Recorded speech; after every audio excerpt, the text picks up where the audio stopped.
After Rush Limbaugh dismissed U.S. troops who oppose the Iraq war as being not real soldiers, it should come as no surprise that he places ideology over country, emphasis on id.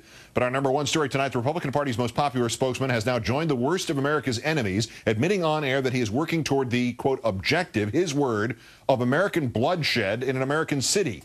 As usual, Limbaugh too cowardly to stand behind his words, claiming now that he only said he dreamed of riots at the Democratic Convention in Denver, as there were in 1968 Chicago. His real remarks came Wednesday as he discussed his standing request that Republicans vote for Senator Clinton to prolong the Democratic race and deepen party divisions. As you will hear, he uses the word dream to mean ideal, not fantasy, and specifically calls riots the objective of his plan. It's called Operation Chaos. The dream end. I mean, if people say, what's your exit strategy? The dream end of this is that this keeps up to the convention. And that we have a replay of Chicago 1968 with burning cars, protests, fires, literal riots, and all of that. That's the objective here. And there has been nothing that's happened on the battlefield for my vision of this to change. After that, even his own listeners turned on him. Republican Denver Councilman Charles Brown among them saying, quote, for any radio announcer to wish a riot on a city so his party could win, that's disgraceful and it's absurd. And when one of his own callers said riots would make America look bad, Limbaugh replied, quote, screw the world. Do you really think we ought to govern ourselves on the basis of what the world thinks of us? Well, you know, as it says in the very first sentence, they wrote the Declaration of Independence out of, quote, a decent respect to the opinions of mankind. Limbaugh's indecency and true intentions revealed on his own website, still reading today, screw the world, riot in Denver. Let's bring in MSNBC political analyst Rachel Maddow, also the host of the Rachel Maddow Show on Air America Radio, which is actually patriotic. Rachel, thank you for your time tonight. Thanks, Keith. I don't want to waste time pretending there are two sides to this question of what he said. We just heard it. My question is, why on earth would he say it? Well, you know, Rush Limbaugh in this election season, just this month, in fact, also said that women support Hillary Clinton's candidacy for president because they've had multiple abortions. Yeah. Why does he say any of this stuff? Because he can, because he gets away with it. And I think he thinks that the criticism is even good for him because it makes him seem dangerous and newsworthy in addition to just loud. But Republicans like to behave as if, you know, he's just the weird uncle. They use him to get the vilest stuff out there. So isn't this all really very much part of the mainstream Republican thinking about the Democratic race, that, you know, some bloodshed wouldn't be a bad thing politically? And, you know, so what if it's bloodshed?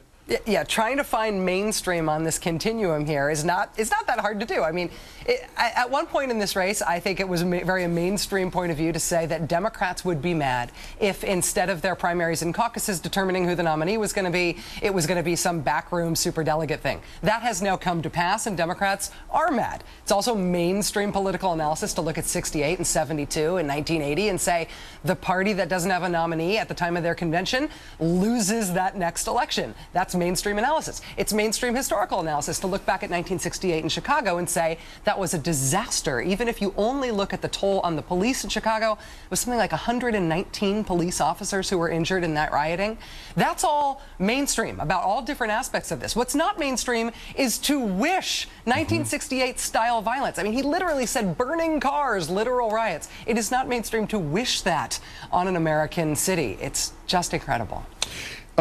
Legally, we've come a very long way since the Haymarket bombing in Chicago in 1886, when they wound up hanging some anarchist writers who were not even in the state as murderers by proxy. And legally, there is this question of temporal remoteness. You say this now on the radio. It happens in August. It's not like yelling fire in a crowded theater. It is protected speech. But, yes. But do you think that Limbaugh has any idea that were he to repeat what he said on the air, say the day before the convention or during it, he might actually be morally or legally responsible for incitement to riot?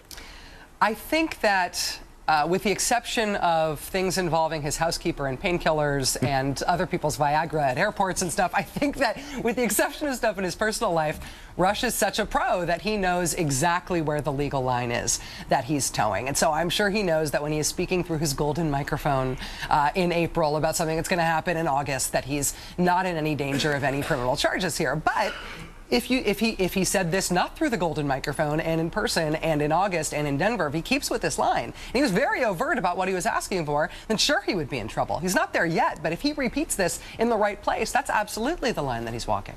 Finally, pushing the plan to the extreme, does he not damage his own hopes in this, which is that Clinton gets the nomination, or just maintain instability till the end by delegitimizing the untold segment of her vote total, sort of discussing the fact that he is actually part of anti-democratic support for a Democratic candidate?